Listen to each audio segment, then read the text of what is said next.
Philosophers talk to our times, a brief moment from anthropology.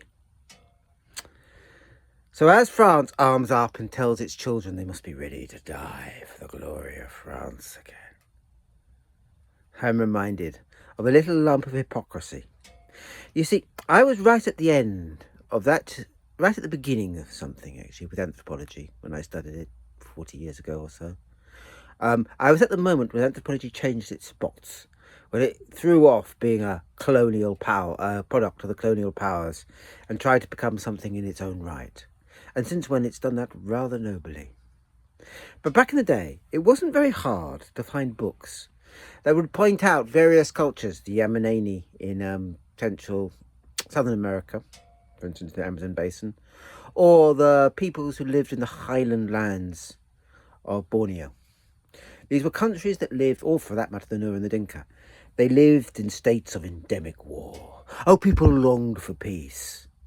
But war was the norm, as blood feud fled into blood feud, and generations of conflict opened out on the backs of senseless violence and endless destruction. And this was always held up as something horrific.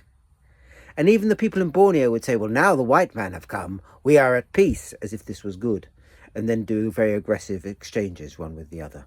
Are called mockers. They were designed to bankrupt their neighbours. And I always felt, and I always have felt in all the years since I read those lines, the incredible irony in them. The idea that the white man brings peace.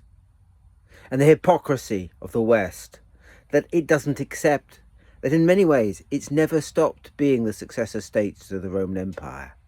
Oh, you know, the band of barbarian mercenary thugs that took over the Roman Empire, and that dwelt for 1,000 or more years in a state of endemic war.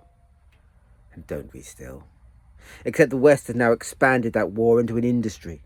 So one of our prime exports is a state of endemic war, igniting then all the places that always had it, all those conflicts that had always existed, wringing our hands as the conflict goes on and on and on, and wringing our tills. While of course we too have invented just new ways to fight wars. We draw arbitrary borders in the sand, ones that don't work in Europe as much as in other world places, and then fight over the borders that we have created. We're just like Highland Borneo, a state of endemic war.